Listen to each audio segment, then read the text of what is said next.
Hi everyone. On this week's episode of For Real Friday, I want to talk about foreclosures and this false perception about some of the behind the scenes access that people think we have to repossess properties. I had a client who's looking for an investment property ask the question about foreclosures. I guess a lot of people don't know where this whole thing is going or how it's going to end. And for those who have been planning on investing and still have the means to do it, they're probably hoping to maybe scoop up a deal.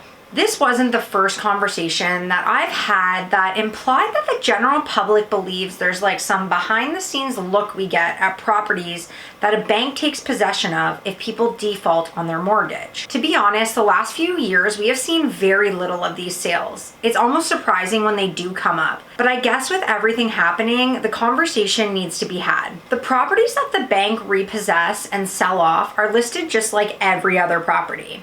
It gets loaded to our MLS system. So the only way you really know it's a foreclosure is the seller's name on the actual listing is a financial institution or mortgage company.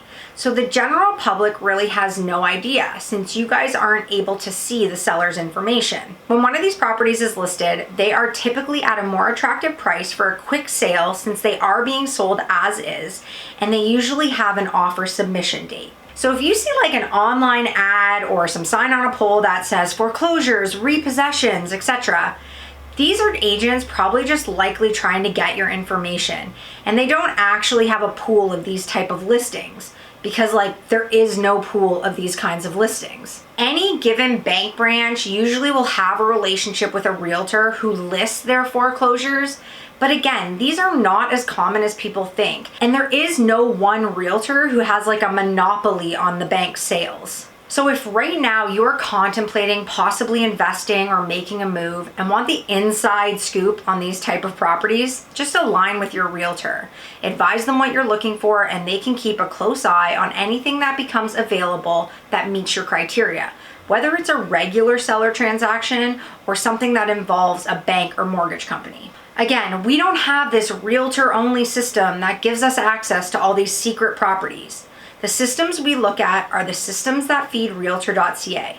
So aside from the status of a listing, like if it's sold conditional, any active listing that we see in our system, you see on realtor.ca.